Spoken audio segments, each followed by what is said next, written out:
Waiyaki went from ridge to ridge, meeting elder after elder. They came to him and felt comforted by the blaze in his eyes. He had a passion to live for. His God, education, guided him, showed him the light, made him overcome personal frustrations and hardships. It drove him through the hills and valleys, through the forests and darkness of the night. He had not yet stopped to think where all this was leading, whether the new awareness and enthusiasm he had helped to create will be quenched by education. If anybody had suddenly asked him a question in that direction, he might have burst out, "Unite and build more schools." But just now, he was faced with the task of getting more teachers for the schools he had already built. Something had to be done. Again, Syriana was the only place which could still produce men with the necessary education for carrying on the teaching in the ridges. So he one day made a sudden journey to a ridge near Syriana, where he met some young men who were in their final year at the mission place. He talked to them and pleaded with them. They agreed to his proposals, but asked him to go back before Christmas Day to straighten out arrangements. At home, the Kiama was getting more and more power over the people. The cry that started the new schools was again taken up. Keep the tribe pure.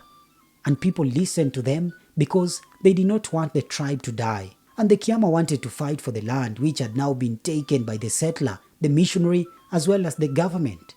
Kabonyi and his followers went from ridge to ridge, getting people to take the oath of allegiance to the purity of the tribe. People knew that their teacher had taken such an oath, and he had been one of the leaders of the Kiama, at least before he resigned. Nobody could break this oath. Nobody who had taken it would ever betray the tribe. The old rivalry went on, and it was spreading to the other ridges. Joshua's center was Makuyu, while Kameno was seen as the center of the tribe. The teacher came from there. Waiyaki did not like to be identified with either side. He was now committed to reconciliation. But since those two memorable meetings, things had gone from bad to worse. Each group seemed more arrogant and more confident of itself than ever. Joshua preached with more vigor than ever, and his followers sang damnation to the pagans openly and defiantly. Joshua was identified as the enemy of the tribe. He was with Syriana, with the white settlers. For now, it was said that Syriana missionaries had been sent to prepare the way for the settlers. The white people were now pouring into the interior in greater and greater numbers. Indian traders too had come and were beginning to carry on a thriving business. For Waiyaki, the fleeting feeling of guilt at having failed to preach reconciliation was now growing stronger. He had missed the opportunity at a time when he could have made his stand clear. A combination of events, excitement, and Kabonyi had made him lose that moment when he had the people from the various regions under control. Will such a chance come again? He would bide his time. He would wait for another moment. A moment when he would preach reconciliation, tolerance, and unity. Then his work will be done. His mission of enlightenment through education will prosper. Early next year, there will be another conference of the parents. Then he will speak his mind. Waiyaki continued working day by day. The moments of self-blame came to him these days with greater and greater vigor and persistence. But he had still his joy when an old man, a woman, or a child stopped him and shook hands with him, a smile of trust on their faces. He was thankful that he had left the Kiama. He would not have been able to carry on its activities and those of the new school's committee. He often thought of Nyambura. It pained him that she had refused him. Often he tried to whistle the whole thing off. He could only do this by throwing himself into activity. Kinuthia came to him after school. He came with an air of secrecy. I would like to talk to you. You have never warned me before whenever you want to speak with me. Please, please, do not laugh so. Kinuthia begged him. I think it's serious. What? What I heard. Is it true? You have not told me anything about it. I am in the dark. Waiyaki could see that something serious weighed heavily on Kinuthia. Now Kinuthia seemed embarrassed. You have... There was a pause. In that pause, Waiyaki felt the silence in the school. The children had gone home and Kamau, with a new teacher who had joined Maria Shoni, had left. Waiyaki said, I'm still waiting. You have become one of Joshua's followers? Me? Who says so? Nobody really. Perhaps it's a joke, you know. For example, how our people like rumors. A few people have been talking here and there. Well, it is said that you have been seen in Joshua's church many times. I have been there once, but what is wrong going in there? Not only that, it is said that some months ago you went to Syriana and you had a long talk with the white men there. You want to sell the people. Waiyaki laughed. He knew he need not take it seriously. There was nothing in it but rumors. That must have been the time he went to see the young men near Syriana about teaching in the Regis. So he said, well, and? Waiyaki looked up. There was a change in the voice of Kinuthia. Let's go and sit in the grass. They moved in silence and sat on a grassy spot in front of the school.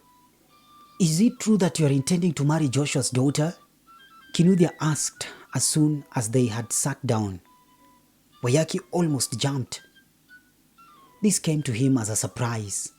He had not met Nyambura since that day, and again the memory of her refusal came back, numbing him. This was irony, that people should talk of his possible marriage to Nyambura when she had in fact refused him, and Kinuthia was talking with great excitement. Be careful, Waiyaki. You know the people look up to you. You're the symbol of the tribe, born with all its purity. They adore you. They worship you. You do not know about the new oath. You have been too busy, but they are taking the new oath in your name, in the name of the teacher and the purity of the tribe. And remember, Kabonyi hates you. He hates you. He will kill you if he could. And he is the one who is doing all this. Why? The Kiama has power. Power. And your name is in it, giving it even greater power. Your name will be your ruin. Be careful. Kinuthia was very excited. His voice was full of concern and anxiety. Waiyaki laid his hand on Kinuthia.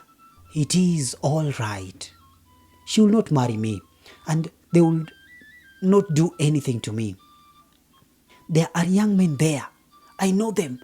They are loyal to Kabonyi, and they are sworn to keep the tribe pure and punish betrayal. I tell you, she will not marry me. So, is it true? What? That you'll marry her? Listen, Kinuthia. I tell you, she will not accept me. He went to see an elder a few weeks after this. The elder was a close associate of Kabonyi. The old man talked about Waiyaki's own father and grandfather. He praised them for their bravery. He ended by saying that they never would have betrayed the tribe. Waiyaki went home, his heart glowing with pride. His ancestors had done him well. But at night, it suddenly occurred to him that the old man hinted a warning to him. What made Waiyaki connect this warning and Kinuthia's information? Yet the more he thought about it, the more it all seemed to become clear. Christmas was approaching. This season of the year coincided with the coming tribal ceremonies and rituals. Waiyaki did not take part in them as much as he used to. His work was becoming almost more than he could manage. Many teachers from all over the region came to see him, and many elders and children came to him with various problems.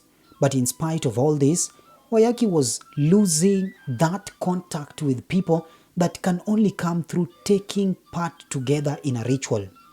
He was becoming too obsessed with the schools and the widening rift and divisions. Then it happened. It was a thing that scared everyone. Such a thing had never happened before. A heart that belonged to one of Joshua's newest followers was burned. Nobody was hurt, but everything that was in the heart was destroyed. Waiyaki could not tell why, but he connected the incident with the Kiama.